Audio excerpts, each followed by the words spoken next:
Hello dear student, welcome.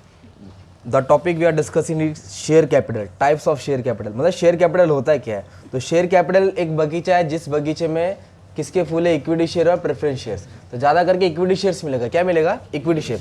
तो share capital refers to the capital made up of equity share and preference share. Share capital किसका? तो equity shares में फिर authorise या issue, un issue, subscribe, unsubscribe, तब ये सब discuss करा के एकदम प्यार से समझा देता क्या होता है, राइट. तो सबसे पहले आता है ऑथराइज कैपिटल. क्या आता है? Authorise capital is also called nominal capital. क्या बोलते हैं इसको? और उसको बोलते हैं रजिस्टर्ड कैपिटल. क्या बोलते हैं? इसका मतलब क्या होता है? एक वर्ड याद करो ना, मेमोरेंडम ऑफ एसोसिएशन. क्या याद करो? तो मेमोरेंडम ऑफ एसोसिएशन कंपनी का बर्थ सर्टिफिकेट है. और ऑथराइज मतलब लाइफ टाइम का कैपिटल. कौन सा कैपिटल? तो कंपनी पूरे लाइफ टाइम में उतना ही शेयर्स बेच सकते हैं, उससे ज्यादा नहीं. सिंपल. ऑथराइज मतलब उतना ही लिमिट है, उससे ज्यादा कंपनी मार्केट से बेच सकता नहीं. तो मान लो हम लोग एग्जांपल लिया कि एक कंपनी है, चलो अपना ही नाम लिख लेते हैं, ARK कंपनी है. उसका ऑथराइज कैपिटल 1 लाख रुपए है. कितना है? 1 लाख शेयर. कितना है? तो मार्केट में ये कंपनी सिर्फ 1 लाख शेयर बेचेगा. और एक शेयर कितने का बेच रहा है? 10 का. कितने का बेच रहा है? तो कितना रुपए आएगा? 10 लाख. कितना रुपए आएगा? तो देखो ना, टेबल में दिया ना, authorise capital, nominal capital, registered capital. 1 lakh equity share 10 का है, मतलब मार्केट से वो सिर्फ 10 लाख उठा सकता है. तो पूरा लाइफ टाइम में कितना शेयर बेचेगा? 1 लाख. तो authorise capital is maximum capital. बोलो ऑथराइज कैपिटल क्या है? Authorise by MOA, authorise by memorandum of association, authorise by, है ना. मतलब कंपनी इतना ही शेयर मार्केट से इश्यू करता है, उतना ही लिमिट है. और ऑथराइज को नॉमिनल कैपिटल बोलते हैं. नॉमिनल मतलब होता है रजिस्टर्ड कैपिटल, मतलब इतना ही लाइफ टाइम का लिमिट है. तो कितना शेयर इश्यू करेगा मार्केट से? For example 1 lakh share of 10 each. तो कितना रुपया आएगा? 10 लाख. कितना आएगा?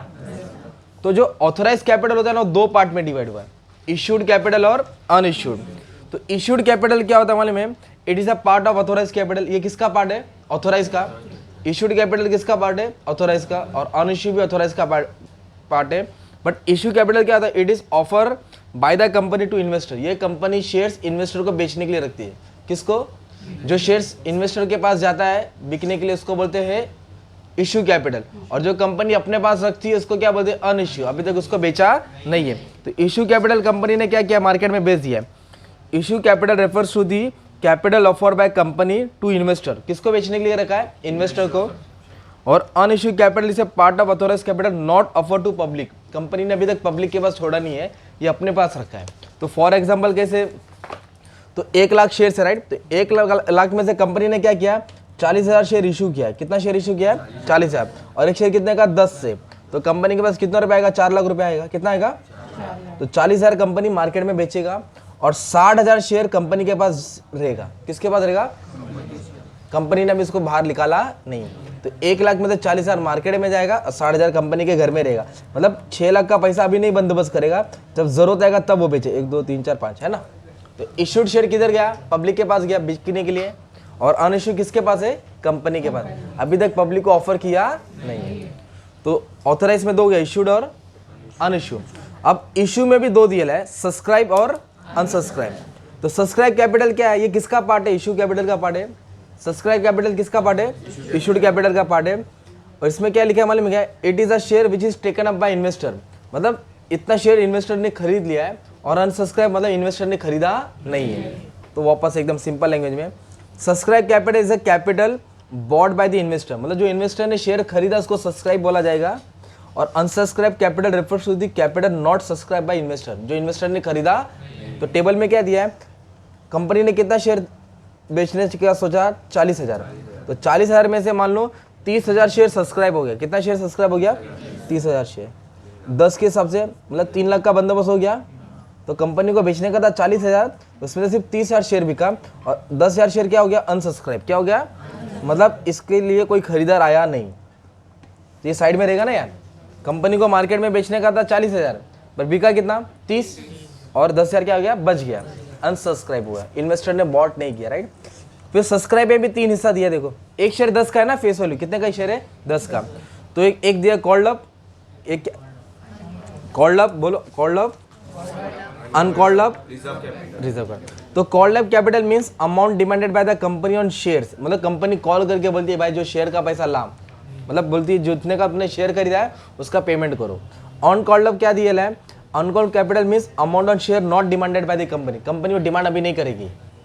कॉल्ड अप में क्या करेगी कंपनी, शेयर होल्डर को बोलेगी कि पेमेंट करो, और अनकॉल्ड में अभी ये सब कंपनी कुछ कॉल के लिए पैसा बोलेगी नहीं। और रिजर्व कैपिटल मतलब क्या होता है, कंपनी में पैसा कब मंगाएगी, जब कंपनी बंद होगी, winding up of the company. क्या वर्ड है? तो कॉल्ड अप कैपिटल कैसे याद रखने का अभी तुमको, एक शेयर कितने का, 10 रुपए का। कितने का शेयर है? जो 30,000 शेयर बिक गया ना मार्केट में, तो शेयर कितने का, 10 का है ना, तो 5 रुपए का कॉल करेगी, मतलब 5 रुपया मंगाएगी कि 5 रुपया पेमेंट करो, 4 रुपये बाद में पेमेंट करे, 4 रुपये बाद में लेगी, और 1 रुपया जमा रहेगा। 1 रुपया लेना क्या कंपनी को, 10 रुपया, पर कंपनी एक बार नहीं ले रही है। तो जो 30,000 शेयर से सब्सक्राइब का, उसमें तो कंपनी ने 5 रुपये का कॉल किया। कितने का कॉल किया? तो कंपनी के पास 1.5 लाख रुपया आएगा। कितना आएगा? और जो 30,000 शेयर है ना, तो कंपनी उसका 4 रुपया साइड में रख रही है, वो अनकॉल्ड अप है। क्या है? अभी तक कंपनी ने डिमांड नहीं किया, कॉल नहीं किया। जब जरूरत पड़ेगी तो बोलेगी भाई 4 रुपया जो बाकी है लेके आ जाओ। और जो रिजर्व कैपिटल में क्या, जो 1 रुपया बचा ना 10 रुपये में से, मतलब 30,000 का भी कंपनी मंगाएगी एट दी वाइंडिंग अप। कभी बनाएगी? जब कंपनी बंद होने वाली रहेगी, कंपनी का सत्यानाश होएगा, बर्बादी आ जाएगी, तब बोलेगी शेयर होल्डर को 1 रुपया जो बचा वो भी लेके आ जाओ, तो वापस से। तो 10 रुपया लेने का था ना सब्सक्राइब कैपिटल में, तो अभी कितना ली कॉल्ड अप में? 5। तो कंपनी ने कितना डिमांड किया है? 5। और जो डिमांड नहीं किया उसको क्या बोला जाएगा? अनकॉल। तो 4 रुपया अन डिमांड हो गया, और 1 रुपया क्या हो गया? रिजर्व। कभी मंगाएगी वो? Winding of the company, right, simple. तो कंपनी 10 रुपये को इंस्टॉलमेंट में लिया। किस में लिया? तो सब्सक्राइब 3 में डिवाइड हुआ, कॉल्ड अप, अनकॉल्ड अप और रिजर्व। अब जो 5 रुपया कंपनी ने मंगाया ना, तो उसमें सब एक होता है पेड अप, एक क्या होता है? Call in. पेड अप मतलब जिसका पेमेंट आ गया, पेड अप मतलब जिसका पेमेंट, और कॉल इन मतलब धोखा हुआ। क्या हुआ कंपनी का? Paid up capital is the amount actually paid by the share holder, जो शेयर होल्डर ने पेमेंट कर दिया। और amount not paid by the share holder is called call in arrears, जो पेमेंट नहीं हुआ, आजकल किया, मतलब कंपनी ने पेमेंट मंगाई पर शेयर होल्डर ने पेमेंट नहीं किया, तो उधर जो पेमेंट फंस गया उसको बोलते कॉल इन एरियर्स। क्या बोलेंगे? तो कंपनी ने वापस से, तो कंपनी ने कितना शेयर कॉल्ड अप किया था? 30,000। कितना किया था? तो 30,000 में से ना कंपनी के पास कितना? 20,000 का ही पेमेंट आया। कितने का पेमेंट आया? 5 रुपये के हिसाब से कंपनी के पास 1 लाख रुपया आया। 30,000 को बोला ना पैसा लेके आओ, तो 20,000 लोग नहीं पैसा दिया, तो 30,000 में से 20,000 लोग का पैसा है, और 10,000 लोग का पैसा अभी क्या है? आया नहीं है। तो वो जो पेमेंट है पेंडिंग, उसको बोलेंगे कॉल इन एरियर्स। क्या बोलेंगे? देखो ना, कॉल्ड अप में कंपनी ने 1.5 लाख रुपया मंगाने की कोशिश किया, 1.5 लाख रुपया आना चाहिए कंपनी के पास, पर 1 ही लाख आया। मतलब 20,000 शेयर होल्डर ने ही पेमेंट किया, और 10,000 शेयर होल्डर ने पेमेंट, तो जो पेमेंट नहीं है उसको बोलेंगे कॉल इन एरियर्स। अगर उन लोग डिले कर देंगे ना कॉल इन एरियर्स, मतलब पेमेंट और डिले कर देंगे, नहीं भरेंगे, तो फिर कंपनी को गुस्सा आएगा, नाराज हो जाएगी, कंपनी रूठ जाएगी, फिर कंपनी शेयर उनका कैंसिल कर देगी। क्या कर देंगे? उसको बोलेंगे फोर फीचर। क्या बोलेंगे? फोर फीचर मतलब कैंसिलेशन ऑफ शेयर, मतलब कंपनी उसका शेयर कैंसिल करके किसी और को बेचेगी फिर। तो फोर फीचर कब होता है? जब कॉल का पैसा नहीं आता है, कंपनी बार बार कॉल करती है, मतलब इन्फॉर्म करती है शेयर होल्डर को कि जो तुम्हारा पेमेंट पेंडिंग है पे करो। जब नहीं करेगा शेयर होल्डर, तो कंपनी उसका शेयर को कैंसिल करेगा। क्या करेगा? तो कैंसिल को बोलते हैं फोरफिटेड। क्या बोलते हैं? तो उसकी मेंबरशिप चली जाएगी। तो ये तुम्हारा क्या था मालूम है? Classification of share capital. सबसे पहला कौन है? Authorise, life time limit. तो लाइफ टाइम में कंपनी कितना बेचने वाला है? 1 लाख। तो 1 लाख में से 40,000 शेयर इशू हो गया, तो जमा कितना रखा? 60,000। मान लो 2023 का सीन है भी। अब जो 2030 आएगा तो कंपनी 60,000 शेयर बेचने की कोशिश करेगा। क्या बेचेगा? 60,000। पर 1 लाख से ज़्यादा शेयर बेच सकता। इशू में 2 में डिवाइड हुआ ना, सब्सक्राइब और सब्सक्राइब, जो शेयर इन्वेस्टर ने खरीद लिया, अनसब्सक्राइब खरीदा नहीं।